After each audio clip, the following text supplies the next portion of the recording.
You have been hired by a large general contractor to set up a planning and scheduling organization.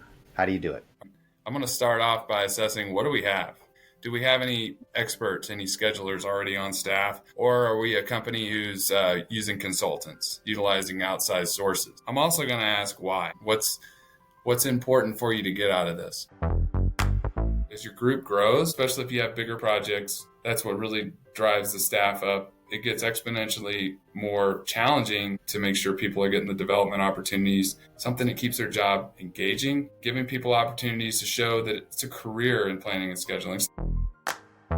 You actually don't want to solve the problems. And it's really hard because you can know deep down with all your experience that you could solve it for them, but that's not going to help. So you give them advice. Hey, try this, try that, and stay positive. You don't have to know everything, but you need to put the time in to study, and it's a respect thing. If you're going to come onto someone's job and to help them, you can't ask them every detail about their project. You need to know some things to help make their job easier. You don't have to know everything, but you need to put the time in to study, and it's a respect thing.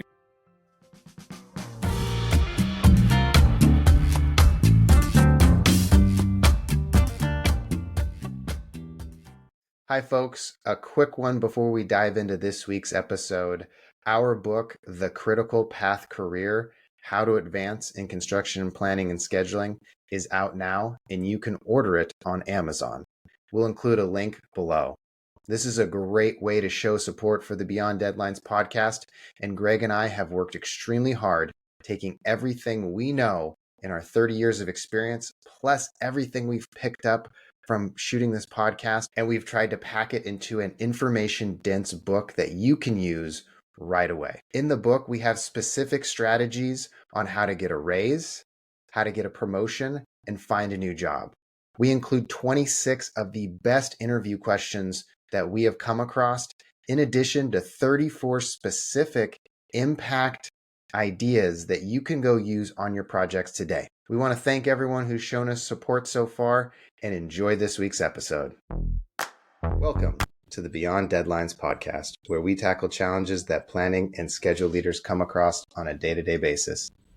My name is Micah, and I'm a planning and scheduling manager. My name is Brady Mercer, and I'm the National Planning and Scheduling Director for Dunn Construction. On today's episode, we are going to dive into team building. Brady's on the hot seat, and we are tackling the challenge of how do you build and grow a planning and scheduling organization. Brady, are you ready? I'm ready. Awesome.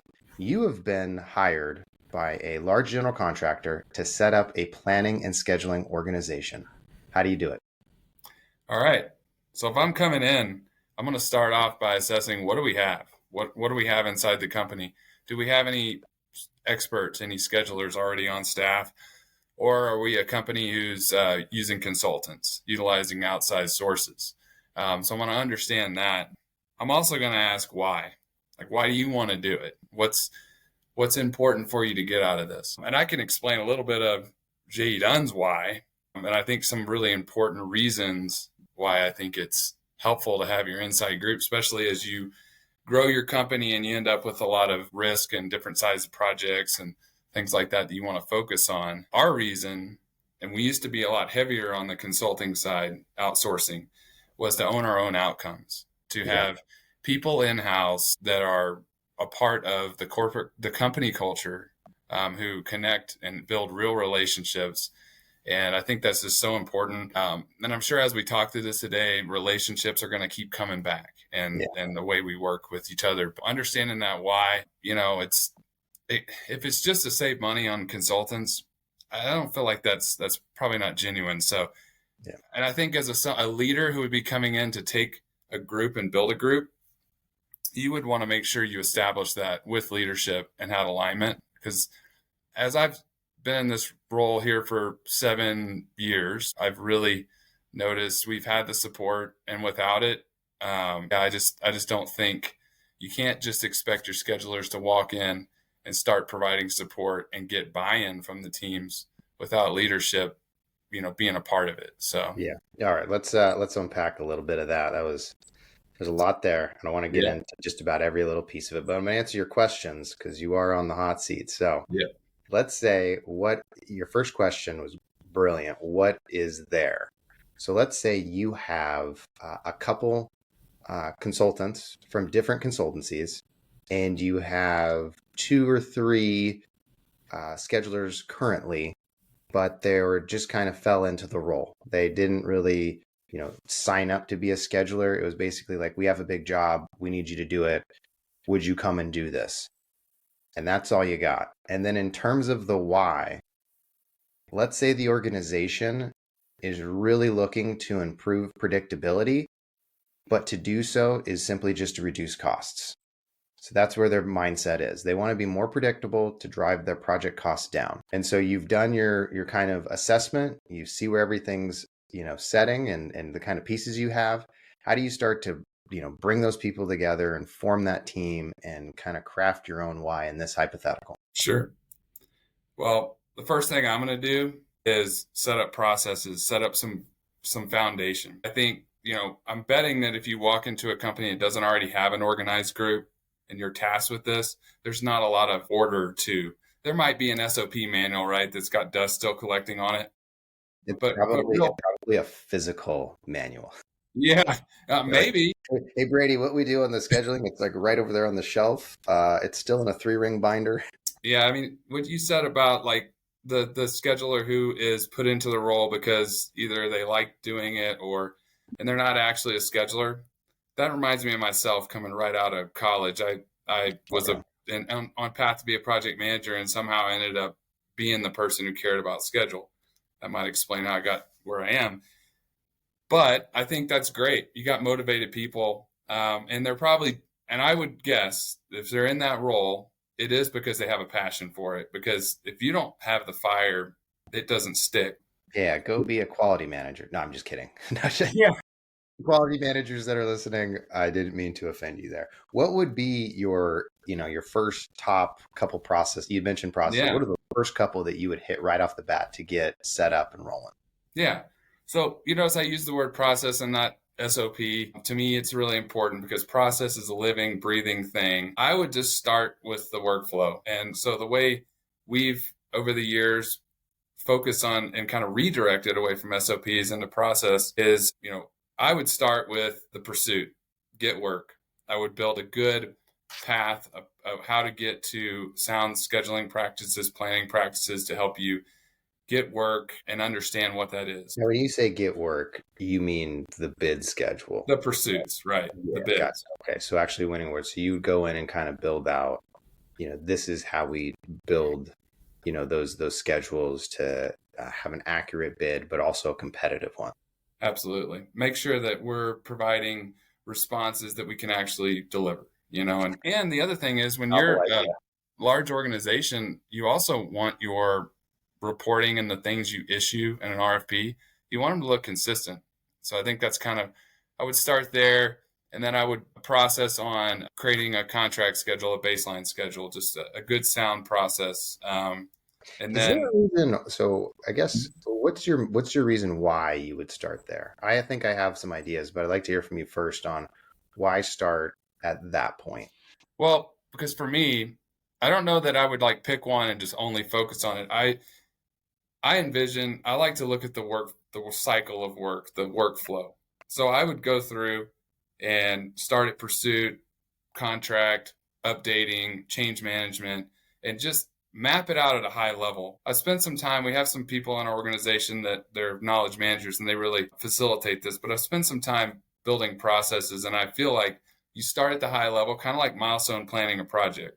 And then you just pick one and you start rolling it out and detailing it out. And so to me, that's a mapping process. So that's kind of where I'm saying I would start there, because I'd start at the beginning of the map and work my way through and then take each one and build it out. So Oh, okay, gotcha. Yeah, because I also feel, I mean, starting at the front end, you kind of create your map, and Mhm. starting at that front end, it's a bit easier. But then it also, I was thinking, it sets a little bit of the tone downstream. Yeah, Like you kind of get the thing situated, and you kind of were moving to the baseline next process. Okay, so you start rolling out some of these processes and tuning it up. From an organization, though, side, you kind of have a mixed bag of things. You probably don't now have the resources to match the processes. How do you start to build that and marry the two? Yeah, I mean, that's exactly what's going to happen. So in the process, the good thing about the process is, and the interesting thing about planning and scheduling, it's a role where oftentimes you really look at this, and sometimes this offends schedulers, but it is a role that operations can do. They can perform this role. So we write the process in a way that, let's say we don't have a support scheduler, the process is written with backup and information to support anyone in the organization that can do it. So the reason I bring that up is, to me, it's also an onboarding tool. You can go through it and you can get all the tools for production planning and all the different things that you need to help develop that schedule. It's all in one place, and someone can just walk through it pretty simply and understand where the culture of the company is. So when I start bringing in schedulers, support people, and we could talk about the strategy of what that looks like. That would be a foundation. And it's a very early piece. Is like, here's what I can give you to help you understand what we're looking to do here. It's new. It's now an effort that is focused. So it needs to be the hub to me is that process, so people can keep coming back to it. I think that's really cool, because then if you make your process for the lowest possible combination, then anybody can understand it and anybody can utilize it. And they're, in a large general contractor, you're going to have builds where, and I think it doesn't always like make sense for people, but there are builds that just simply either you don't have the resource or it doesn't make sense financially to bring on a planner or scheduler, or a project manager can do a good enough job and actually own it better in their workflows. So I really, really like that. That is a great idea to kind of keep those, and that way you can bring in new people. But even when you're a more senior person, you're just looking for something quickly, I bet you can fly through and find exactly what you need, because it's written in a way that you don't have to go, spend hours trying to figure out what coding structure Brady Mercer came up Yeah, with. exactly. It's mapped by nodes. So you can just go to the node that you're interested in, like create an activity list. And Yeah. you can jump in there and you can launch the tool to help develop that activity list. Yeah, so I mean, it's nimble is key. Large organizations spread out across the country can't always have resources where they need to be. And,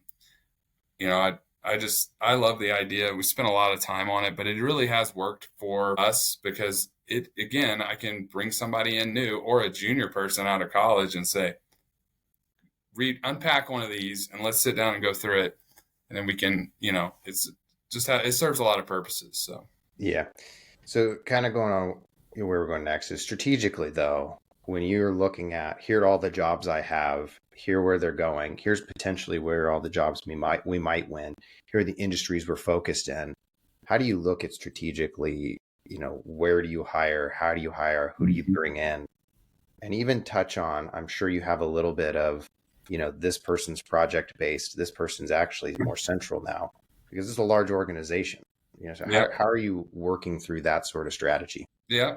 I can tell you how we do it right now. So we have our 5 regions, actually 6, but we have a leader. You guys going to Alaska? No, that was hopefully Hawaii. Hopefully Hawaii is it's actually not a geographic region, so I don't know why we call it that. But so we have a regional leader in each region, right? So we got a manager, a senior manager in each region, a lead. Some of these individuals will be, I like to classify, there's 2 types. There's a multi-project scheduler, somebody who helps a lot of different teams. That's someone who's constantly weighing priorities and working with a lot of different people. It's a pretty dynamic role. And then there's the on-site large mega project scheduler, or multiple on a site, a much different role. It looks, similarities obviously because you're doing planning and scheduling tasks, but your focus is very down and in, and you're doing a lot more work on that one project. So those are kind of the 2 classifications. And I don't know if that answers the question, but yeah, no, you get started on it. So you have classification, but I guess the kind of where I'm looking at it is, like, how do you decide to bring in a multi-scheduler when you look at big projects coming up? if you're sitting here imagining, I got to imagine you're submitting head counts and things like that. I Mhm. mean, kind of walk me through that phase of it, of how, the numbers Yeah. work on the people Yeah, side. yeah, yeah, for sure. So we have a resource planning tool across the whole company. Our senior leaders will input what projects they have on their backlog and how they're going to staff it. So we can see basically our reimbursability, our potential forecast. And there's a lot of ways to do this. I mean, if you're just getting started, I mean, we used to use Excel. We just put all our names of people, all our projects, right, and who's got what project and how that balances out to reimbursability percentage. That's one way to forecast. It's totally fine. If you're talking about a group of 10 people, yeah, use a spreadsheet. And so, yeah, that's the way we do it. We do it. We track internally, like the backlog of work, the pursuits we win, when it's going to project to start. And then we look at, a scheduler, depending on the size, but a multi-project scheduler, 6 projects, if What one of them about is, what dollar range about yeah, would each of those be in the six? Would those be like, anywhere from 20 to 100 million, or is yeah, I would say so. And then if you got one $400-500 million job, maybe it's like 3 yeah, if it's not full time. You gotcha. could have a $200 million job that's a full time on site job because the risk model is, Yeah. where the And then client how are is. you looking at that in terms of, mentioned risk model? Is it kind of like a blend of risk model, complexity, and then like owner's requirements or The last one probably drives a lot. We have a little experience there, but yeah, the owner, and it's okay because a lot of times the owners will make us better, and we fully acknowledge that. A high demanding owner has all the right reasons to do it, and but yes, that will drive up the demand on the project for sure. But yes, the risk. A part of the risk could be we have a superintendent who is maybe a really good planner, but not as good he's not going to get into the schedule and he's not going to update, not going to really work in it. So we need somebody sitting with him. That's yeah, just a reality of construction, but that one might require a little more. And so we'll meet with the leaders in the offices and regions and go through like what is the percent you want a scheduler on here, and we kind of work with them and talk about those different things, and then then we lay that out of how many hours a person has per week on a job, and we'll do that map across all of if we have one of our leaders in Texas, there's X number of projects, if we see it's getting over the threshold and we just want a few more big jobs, we'll start looking to fill it and fill a role to help that person out. So it's pretty dynamic. yeah. But yeah, we're constantly, I'd say quarterly, we're probably doing deep dives on forecasting, making sure we got the right people in the right place. Yeah, I think this is cool because taking it from this hypothetical angle, we also get a good view into what a scheduling manager does. So I really appreciate you sharing. Switching gears a little bit to more of the fun thing and less Yeah. of the tactical number thing. Oh, yeah. When you look to start building culture on your team, what are some ways that, you foster like kind of building that team together? Because let's say in this hypothetical, you've, brought people in, different walks of life, different things, and now you're trying to like build the culture of the team, help promote it through the organization. What are some of your tactics and strategies there? Yeah, we're going to get back to that build relationships and communication thing. I Yeah. pinned it. I pinned Yeah, it I to knew the it was frame. coming back. So, yeah, so to me, we're a support service. That's what we do. We exist to help others. So that is a mindset. You cannot go in to a situation like I'm going to tell you what to do and how to do your job. Because the reality is you, with the experience and the specialty that we have, you probably know the best. But you can't come in there and lay it on them and tell them. You've got to build some trust with the superintendent. Those are your customers, the project manager, superintendent, the team, the frontline group. You've got to come to the project. You've got to sit with them. And I can't stress this enough. You have to learn the project. You have to have the information to be respected. You don't have to know everything, but you need to put the time in to study. And it's a respect thing. If you're going to come onto someone's job and to help them, you can't ask them every detail about their project. You need to know some things to help make their job easier, to approach them, ask a lot of questions, listen a lot. To me, that's the strategy of building that relationship that sticks. And once you have it, you can do all kinds of things you didn't believe you could have done. You can say things that are a little more commanding. You can have a presence, but you can't do it until you've maybe had a couple of beers with the superintendent. But not just that. I mean, to me, that's a misnomer. I think actually, it's get in there, show the grit, the hard work, learn, study the drawings, ask really good questions, even if they're questions you want to learn something about, some system on the job that you don't know enough about. Start asking the team, superintendent, questions about, just inquiring about the project. They love it. They love talking about their job and sharing their knowledge. Anyway, there's just a lot of little subtle things that aren't in a role description that can help you just relate. And when you build that trust, I think you can really start challenging, pushing the envelope. Because if we're not, as a support role, if we're not challenging people, we're not doing our job. But you can't, day one, can't walk in and just be all challenged. So it's just balancing that out. And I think it's something that we really work hard to our managers and level to make sure they understand that balance and can share it down and instill it in all of our people in our group.